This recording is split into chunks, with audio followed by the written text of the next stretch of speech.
In my opinion and in my experience, I would say I've learned along the way, and running my own practice for 12 years now, I've learned that architecture, and maybe moreover, the process of the design of architecture can be a catalyst for change. What do I mean by it can be a catalyst for change? And we deal with the urban environment, we interfere with society, we are bound by economic parameters, we also interact with economic institutions. We can build upon cultural layers and historical layers, but interacting with this realm of influencers, we can also foresee change. Like, what do you want to change? Then first you have to have a position. What is out there, and what is it you believe that could be potentially out there? And use your imagination. And you want to go from A to B. So and it's a transition, which I refer to as change, and that's a process. But I also would like to address the aspect change, and of course, change for the greater good. We believe that we can build neighborhoods, and neighborhoods that are resilient, self supportive, and strongly driven by their communities. And that's why we open up the process, and within the practice of space and matter. We open up the process, we open up the design process for stakeholders, for future residents to join the design process at an early stage and do it in collaboration with us. But we also invite professional stakeholders and financial capital partners, etc., to make a integral design that results in a radically different outcome. Maybe not spatially, and the building is still a building, but the matter and the thing that drives the space, that is substantially different from an original building. Why?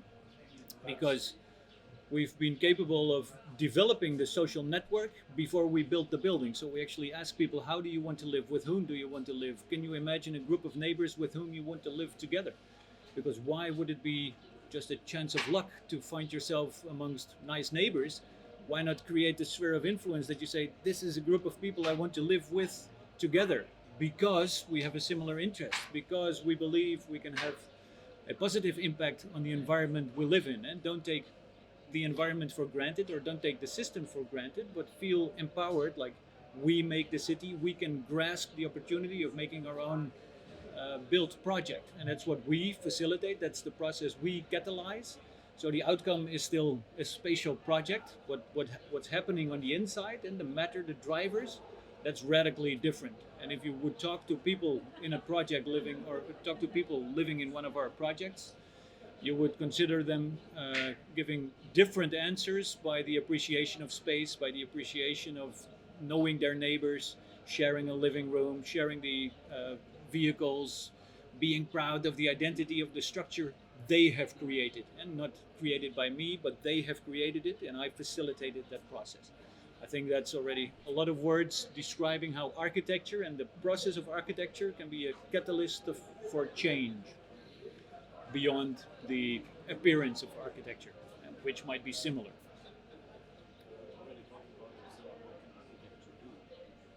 Yeah, what can architecture do? Indeed, I already explained. Well, maybe this is one facet, one aspect of what the architectural process could mean to people and eventually to cities. We also believe in the aspect of that architecture is very powerful, and we like to frame it as design for impact. And if we can imagine the impact we want to have and then use the design, use the architecture to have a lasting impact. We don't see architecture as something static. And when it's there, when the building is constructed, it's static and finished, and look at it, how beautiful it is, and take a picture. No, we rather consider architecture as a beginning of something that starts a life cycle. So how can we consider architecture as something dynamic? And while it's in the design process, it's something to interact with, a building that should be adaptable to change and should be resilient for future scenarios to come, different ways of use, different functions, different laws and regulations. So if we can imagine a building that can absorb shock and can reconfigure itself, you have to think differently and don't reach one outcome, but reach a meta outcome for a building to be more smart or more robust, for it to absorb change. And in that sense, you can have a longer lasting impact by the architecture you make. So what can architecture do? I think architecture really can come to life. And that's of course also the aspect when you interact with the community. What do you ask the community to do, and what do you give as a sphere of influence to adapt the architecture, make it theirs, and have them change the architecture over time and the next generation and the next generation. And I think one of the most successful projects is a project that really comes to life and changes a lot after we've stopped and actually brought the framework and brought the conditions, and we rather speak about conditions. If we've been capable of drafting and realizing the conditions for future change to happen, then we're happy.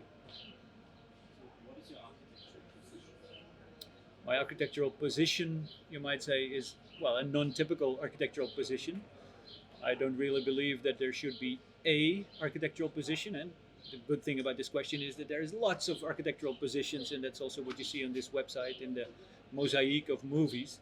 My architectural position would be, don't limit yourself to just think about designing buildings and care about the appearance of a building, but care about the process.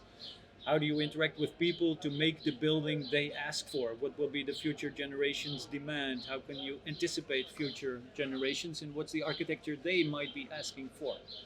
So in that sense, I don't know, am I still an architect? I think we are combining real estate development with community development. We use system thinking, and of course we use our imagination trained as architects to eventually create architecture. What is my position? I think it's a very broad description of all the disciplines involved, and maybe the good thing is that architecture is a large container where you can drop as many disciplines in as you like and enjoy it.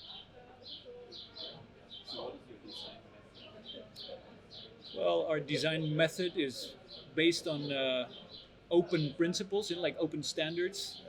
What I already mentioned, that the design process should be open for people to interact with, to enrich the process, to enrich the eventual outcome.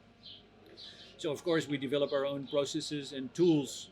How do you actually interact with people? One example is crowd building and crowdbuilding.nl. It's an online platform which is an instrument or a piece of technology we've built to interact online with the people in terms of how to do the co-creation process at the kitchen table, but then facilitate it in an online environment. So we've considered the lack of such an instrument. So if we want to design something, what we come to the awareness that the instrument, that the tool is not there. So then we first have to design the tool before we can design the actual design. So we're also the designers of the tools. So in that sense, yeah, the method is pragmatic, I would say, generous and based on open standards, and very enriching and multidisciplinary, which makes it complex and intense, but eventually the outcome is very rich and multifaceted. So you would never be able to consider a Space and Matter project to be stylistic or recognizable, because the outcome is totally different every time. Because we don't care that much about the actual appearance, but more about the matter that drives it on the inside. And the matter is always the same, and the spatial outcome is totally different. I think the future for architecture is very rich, like its history has been very rich. The profession is constantly adapting itself, reconfiguring itself. And there's new talents entering the profession. There is a great mix of cultures and influences. So the profession of architecture will never be boring and will never be